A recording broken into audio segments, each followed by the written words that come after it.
Assalamualaikum warahmatullahi wabarakatuh. Baiklah, saya Nurvila Gusmetika akan mempresentasikan tugas kelompok pengauditan 2 yang berjudul Siklus Persediaan dan Pergudangan. Anggota kelompok 3 yaitu Aldino Rifanda Dema, Harif Febrian, M. Rangga Putra, Nurvila Gusmetika, dan Putri Amelia. Baiklah, yang pertama kita akan membahas tentang pengertian persediaan. Persediaan adalah barang tersedia untuk dijual dalam kegiatan proses produksi dalam bentuk bahan atau perlengkapan untuk digunakan proses produksi atau pemberian jasa. Persediaan merupakan aset lancar dalam bentuk barang atau perlengkapan yang dimaksudkan untuk mendukung kegiatan operasional pemerintah dan barang-barang yang dimaksudkan untuk dijual atau diserahkan dalam rangka pelayanan dalam masyarakat. Persediaan meliputi segala macam barang yang menjadi objek pokok aktivitas perusahaan yang tersedia untuk diolah dalam proses produksi atau dijual. Dalam perusahaan dagang, persediaan hanya terdiri dari satu golongan, yaitu persediaan barang dagangan yang merupakan barang yang dibeli untuk dijual kembali. Yang kedua, siklus persediaan dan pergudangan. Siklus persediaan dan pergudangan adalah serangkaian kegiatan dan proses yang terkait dengan pengelolaan barang dan bahan baku di suatu perusahaan. Pada perusahaan manufaktur, siklus persediaan dan pergudangan berkaitan erat dengan semua siklus lainnya.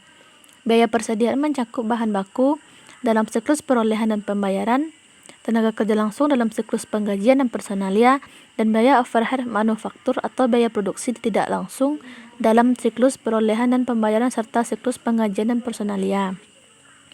Penjualan barang jadi melibatkan siklus penjualan dan penagihan. Dalam kasus penjaminan persediaan untuk kepentingan peminjaman uang, siklus perolehan modal dan pembayaran kembali juga berkaitan dengan siklus persediaan dan pergudangan. Siklus persediaan dan pergudangan dapat dianggap dari dua sistem yang terpisah tapi erat terkait. Yang satu melibatkan arus fisik barang yang sebenarnya, yang lain biaya terkait. Persediaan berpindah melalui perusahaan, harus ada pengendalian yang memadai atas pergerakan fisik maupun biaya yang terkait. Terdapat 6 fungsi yang membentuk siklus persediaan dan pergudangan, yaitu 1. Proses pemberian. Siklus persediaan dan pergudangan bermula dengan permintaan bahan baku untuk diproduksi. Permintaan diawali oleh pegawai gudang atau komputer jika persediaan mencapai tingkat yang ditentukan sebelumnya. Pemesanan harus dilakukan atas bahan baku yang dibutuhkan untuk memproduksi pesanan pelanggan, atau pemesanan diawali atas dasar perhitungan periodik oleh orang yang berwenang. 2. Menerima bahan baku. Bahan baku yang diterima harus diinspeksi kuantitas dan kualitasnya. Bagian penerimaan menghasilkan laporan penerimaan yang menjadi bagian dari dokumentasi penting sebelum pembayaran dilakukan. 3. Menyimpan bahan baku. Sewaktu bahan baku diterima, bahan baku tersebut disimpan di gudang sampai diperlukan oleh bagian produksi. Bahan baku dikeluarkan dari persediaan atas penunjukan permintaan bahan baku, pesanan pekerjaan, dokumen yang sama, atau pemberitahuan elektronik yang layak disetujui yang menunjukkan jenis dan kuantitas bahan baku yang diperlukan. 4. Memproses barang. Penentuan jenis barang dan kuantitas yang diproduksi biasanya berdasarkan pesanan tertentu dari pelanggan. Pada malam penjualan, tingkat persediaan barang jadi yang ditentukan lebih dulu dan volume produksi yang hemat. 5. Menyimpan barang jadi. Setelah barang jadi selesai dikerjakan, bagian produksi penyimpanan dilakukan di gudang sambil menunggu pengiriman. Dalam perusahaan dengan sistem pengendalian intern yang baik, dilakukan pengendalian fisik atas barang jadi dengan memisahkannya ke dalam beberapa bidang terpisah dengan akses terbatas. 6. Mengirim barang jadi. Pengiriman barang jadi merupakan bagian integral dari siklus penjualan dan pengiriman kas.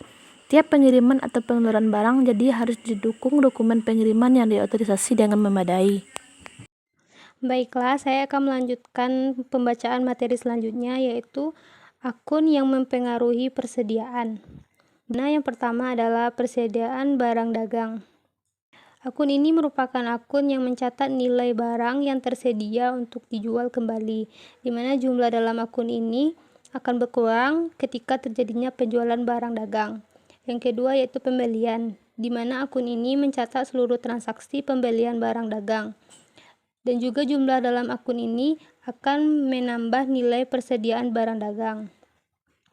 Yang ketiga adalah beban angkut pembelian, di mana akun ini mencatat biaya angkutan yang dikeluarkan untuk membawa barang dagang dari lokasi pembelian ke lokasi penyimpanan. Jumlah dalam akun ini akan menambah nilai persediaan barang dagang. Yang keempat yaitu retur pembelian dan pengurangan harga, di mana akun ini mencatat transaksi pengembalian barang yang telah dibeli serta potongan harga yang diterima dari pemasok. Kemudian jumlah dalam akun ini dapat mengurangi nilai persediaan barang dagang. Dan yang kelima adalah harga pokok penjualan atau HPP, di mana akun ini mencatat nilai barang dagang yang telah terjual. Dalam jumlah akun ini akan mengurangi nilai persediaan barang dagang. Yang keenam adalah persediaan awal dan persediaan akhir, di mana akun-akun ini akan mencatat nilai persediaan pada awal dan juga pada akhir periode akuntansi. Persediaan awal akan menambah persediaan, sedangkan persediaan akhir menunjukkan saldo persediaan setelah penjualan dan pembelian dalam satu periode. Kemudian untuk materi selanjutnya adalah tujuan pemeriksaan siklus persediaan dan pergudangan, di mana tujuan dari pemeriksaan siklus persediaan dan pergudangan tersebut adalah yang pertama, persediaan keakuratan catatan persediaan. Yang kedua, memverifikasi bahwa jumlah persediaan fisik sesuai dengan catatan akuntansi perusahaan. Yang ketiga, persediaan telah dinilai sesuai dengan prinsip akuntansi yang berlaku atau PSAK yang ditetapkan secara konsisten. Yang keempat adalah persediaan yang bergerak lamban, baik itu usang rusak, dan dapat diidentifikasi dengan tepat dan dicadangkan dalam jumlah yang memadai. Yang kelima adalah perhitungan matematis dalam daftar persediaan yang telah dibuat dengan cermat. Yang keenam adalah mengidentifikasi kelemahan dalam pengendalian internal yang dapat menyebabkan kesalahan atau penyalahgunaan. Dan yang terakhir, yang ketujuh adalah mengidentifikasi area perbaikan dalam proses penerimaan, penyimpanan, dan juga pengembalian persediaan. Untuk materi selanjutnya akan dilanjutkan oleh teman saya. Kemungkinan kesalahan pencatatan dalam siklus persediaan dan pergudangan. 1. Kesalahan memasukkan data. Kesalahan ini dapat terjadi saat memasukkan data transaksi ke dalam sistem akuntansi, seperti salah memasukkan jumlah, harga, atau tanggal transaksi. 2. Transaksi yang tidak dicatat. Transaksi yang tidak dicatat dapat terjadi karena kelalaian atau kesenjangan dan dapat menyebabkan persediaan yang tercatat tidak akurat. 3. Pencatatan ganda. Pencatatan ganda terjadi ketika transaksi dicatat 2 kali yang dapat menyebabkan persediaan tercatat berlebihan. 4. Kesalahan pada saat penerimaan barang. Kesalahan ini seperti kesalahan perhitungan dan pencatatan barang. 5. Kesalahan saat penilaian persediaan. Kesalahan ini seperti menggunakan metode penilaian yang tidak tepat dan kesalahan perhitungan biaya persediaan. 6. Pengendalian internal siklus persediaan dan pergudangan. Pengendalian internal siklus persediaan dan pergudangan merupakan sistem yang dirancang untuk 1. Menjaga keandalan dan keakuratan data persediaan. 2. Melindungi persediaan dari kehilangan, kerusakan, dan penyalahgunaan. 3. Memastikan efisiensi dan efektivitas operasi persediaan. Berikut beberapa elemen kunci pengendalian internal siklus persediaan dan pergudangan. 1. Pengendalian fisik. 1. Pengamatan gudang, akses terbatas, sistem keamanan, dan pencatatan keluar masuk barang. 2. Pencatatan persediaan, sistem pencatatan yang akurat dan struktur. 3. Perhitungan fisik persediaan dilakukan secara berkala dan akurat. 2. Pengendalian dokumen menggunakan dokumen otorisasi untuk semua transaksi persediaan. Pencatatan yang akurat dan lengkap dalam dokumen. Penyimpanan dokumen yang aman untuk pencegahan kehilangan dan manipulasi. 3. Pengendalian akuntansi. Pencatatan persediaan yang akurat dalam sistem akuntansi. Rekonsiliasi periodik antara catatan akuntansi dan fisik persediaan.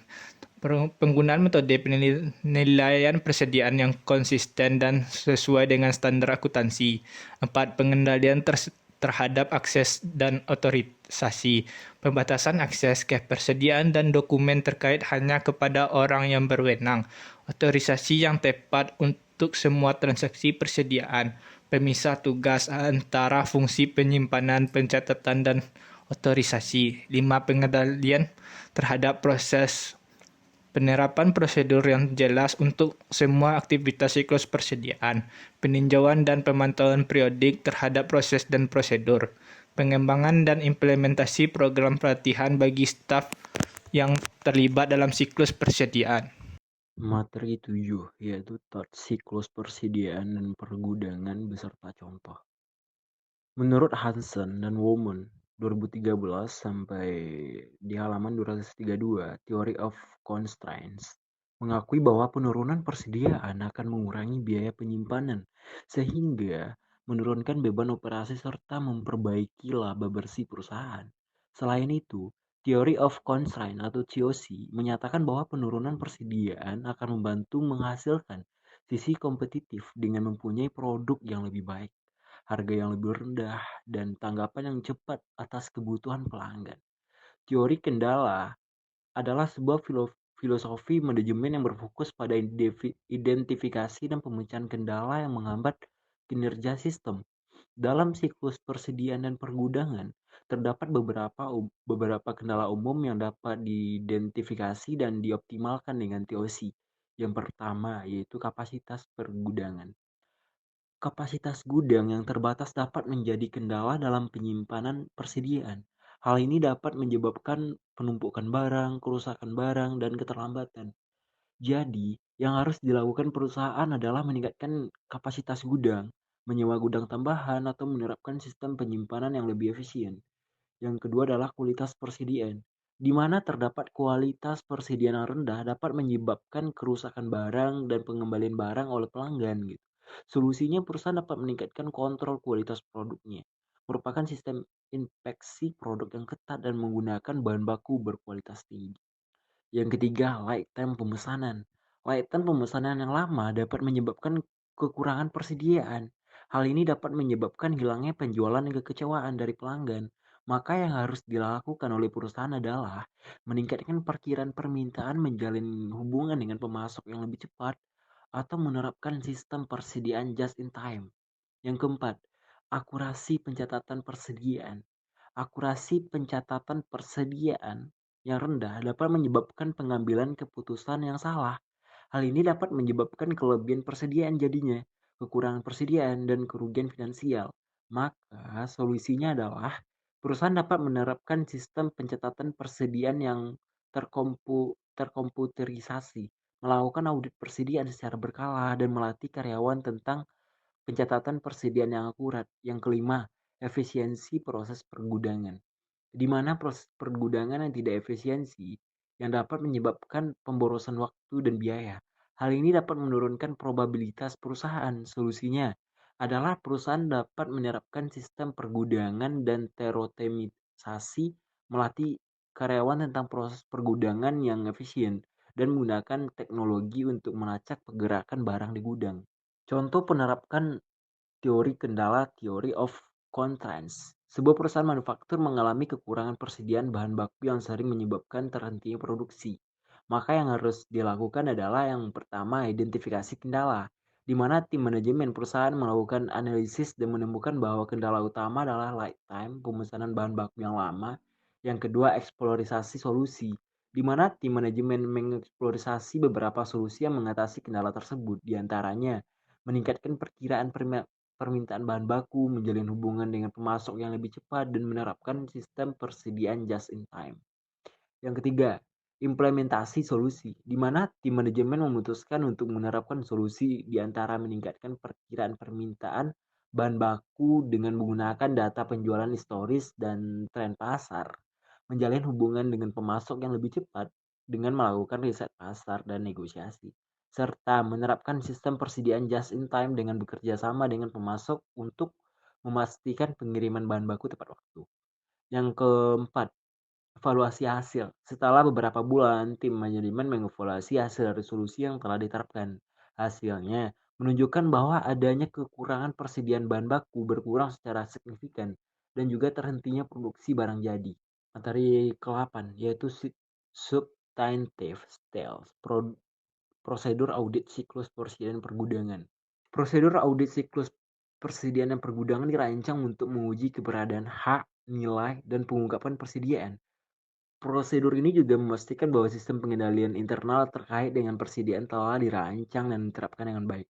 Berikut ada beberapa langkah dalam prosedur audit siklus persediaan pergudangan. Yang pertama, memahami bisnis dan risiko. Audit harus memahami bagaimana siklus persediaan dan pergudangan beroperasi dalam bisnis klien. Ini termasuk memahami proses bisnis utama dan risiko bisnis yang terkait dengan persediaan dan sistem pengendalian internal yang ada. Yang kedua, penilaian risiko. Auditor harus menilai risiko setelah saji material dalam saldo akun persediaan dan pengungkapkan terkait. Risiko ini dapat disebabkan oleh faktor-faktor seperti kesalahan dalam perhitungan persediaan fisik, pencurian atau kerusakan persediaan, keusangan persediaan serta kesalahan dalam penilaian persediaan. Yang ketiga, pengujian pengendalian. Auditor harus pengendalian internal terkait dengan persediaan untuk menentukan apakah pengendalian tersebut dirancang dan ditetapkan dengan baik untuk mengurangi risiko salah saji material. Yang pertama, observasi dalam wawancara dengan personel yang terlibat dalam siklus persediaan. Yang kedua, memeriksa dokumentasi terkait pengendalian internal. Yang ketiga, melakukan tes terhadap pengendalian. Yang keempat, substantif tes. Auditor harus melakukan tes substantif untuk memverifikasi keberadaan hak dan nilai pengungkapan persediaan. Tes substantif dapat menyebabkan perhitungan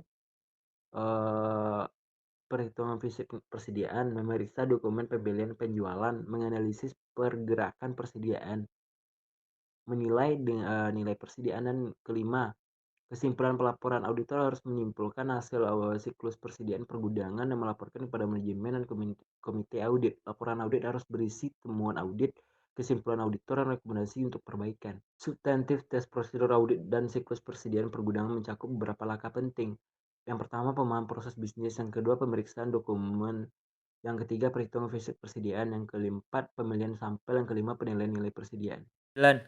Latihan kasus audit siklus persediaan dan pergudangan. PT Maju Jaya adalah perusahaan manufaktur yang bergerak di bidang produksi elektronik. Perusahaan ini memiliki 3 gudang penyimpanan yang terletak di Jakarta, Bandung, dan Surabaya. Persediaan merupakan salah satu aset terbesar bagi PT Maju Jaya, dan siklus persediaan pergudangan memiliki pengaruh yang signifikan terhadap laporan keuangan perusahaan. Tujuan audit siklus persediaan dan pergudangan PT Maju Jaya adalah untuk yang pertama yaitu memberikan pendapat mengenai kewajaran penyajian saldo persediaan dalam neraca. 2. Memastikan bahwa persediaan telah dicatat dan diklarifikasikan dengan benar. 3. Mengevaluasi efektivitas pengendalian internal atas siklus persediaan dan pergudangan. Langkah-langkah dalam melakukan audit itu pertama, pemahaman bisnis dan pengendalian internal. Auditor akan mempelajari bisnis PT Maju Jaya dan siklus persediaan dan pergudangannya. Auditor akan menilai risiko kecurangan dalam siklus persediaan dan pergudangannya, dan auditor akan melakukan pengujian pengendalian untuk menilai efektivitas pengendalian internal atas siklus persediaan dan pergudangan. Yang kedua yaitu pengujian substantif atas saldo persediaan. Auditor akan melakukan perhitungan fisik persediaan di ketiga gudang penyimpanan. Auditor akan mengamati prosedur penerimaan dan pengeluaran barang di gudang. Auditor akan melakukan tes atas cost of persediaan, dan auditor akan melakukan tes atas nilai persediaan. Yang ketiga yaitu pengujian analisis. Auditor akan melakukan analisis rasio keuangan untuk menilai tren dan perbandingan kinerja PT Maju Jaya. Dan auditor akan melakukan analisis perbandingan antara saldo persediaan dengan tahun sebelumnya. 4. Pelaporan hasil audit. Auditor akan membuat laporan audit yang berisi temuan audit dan kesimpulannya. Kemudian laporan audit akan disampaikan kepada manajemen PT Maju Jaya. Dalam kasus ini, auditor menemukan beberapa temuan audit selama proses, di antaranya adanya beberapa item persediaan di gudang Jakarta tidak tercatat dalam kartu persediaan. Terdapat beberapa barang yang sudah usang dan tidak layak dijual di gudang Bandung. Serta prosedur penerimaan barang di gudang Surabaya tidak terdokumentasi dengan baik. Rekomendasi dari auditor yaitu, yang pertama, memperbaiki sistem pencatatan persediaan di gudang Jakarta. Yang kedua, menyingkirkan barang-barang yang sudah usang dan tidak layak dijual di gudang Bandung. Dan yang ketiga, mendokumentasikan prosedur penerimaan barang di gudang Surabaya. Jadi yang dapat disimpulkan yaitu, audit siklus persediaan dan pergudangan PT Maju Jaya menunjukkan bahwa terdapat beberapa kelemahan dalam pengendalian internal dan pencatatan persediaan. Manajemen PT Maju Jaya perlu melakukan perbaikan untuk meningkatkan efektivitas pengendalian internal, dan memastikan kewajaran penyajian saldo persediaan dalam neraca. Yang ke-10 yaitu merancang prosedur audit, siklus persediaan, dan pergudangan sesuai dengan asersi masing-masing. Asersi pertama yaitu asersi keberadaan atau eksistensi, yaitu bertujuan untuk memastikan bahwa persediaan yang tercatat benar-benar ada. Prosedurnya itu lakukan observasi fisik persediaan, bandingkan hasil observasi dengan catatan persediaan, periksa dokumentasi penerimaan dan pengeluaran persediaan, serta lakukan tes potong atau cut-off untuk memastikan semua transaksi dicatat pada periode yang tepat. 2. Asersi kelengkapan, yang bertujuan untuk memastikan bahwa semua persediaan yang ada telah dicatat, yang mana prosedurnya adalah lakukan perhitungan fisik persediaan, rekonsiliasi penghitungan fisik dengan catatan persediaan, periksa dokumentasi penerimaan dan pengeluaran persediaan, serta investigasi selisih antara perhitungan fisik dan catatan persediaan. Yang ketiga, asersi hak dan kewajiban, yang bertujuan untuk memastikan bahwa perusahaan memiliki hak atas persediaan dan tidak ada kewajiban terkait persediaan yang telah dicatat. Prosedurnya yaitu periksa bukti kepemilikan persediaan, konfirmasi saldo persediaan dengan pihak ketiga jika ada, dan periksa dokumentasi pembelian dan penjualan persediaan, serta periksa apakah terdapat persediaan yang dikonsignasi atau digadaikan. 4. Asersi penilaian dan alokasi, yang bertujuan untuk memastikan bahwa persediaan dinilai dengan benar dan dialokasikan dengan tepat. Prosedurnya yaitu periksa metode penilaian persediaan yang digunakan, lakukan tes nilai wajar persediaan, periksa alokasi biaya overhead ke persediaan, serta periksa penyisian untuk persediaan yang usang atau rusak. 5. Asersi penyajian dan pengungkapan, yang bertujuan untuk memastikan bahwa persediaan disajikan dan diungkapkan dengan benar dalam laporan keuangan. Prosedurnya yaitu periksa klasifikasi persediaan dalam laporan keuangan, periksa pengungkapan terkait persediaan dalam catatan kaki laporan keuangan, serta pastikan semua informasi yang relevan tentang persediaan telah diungkapkan.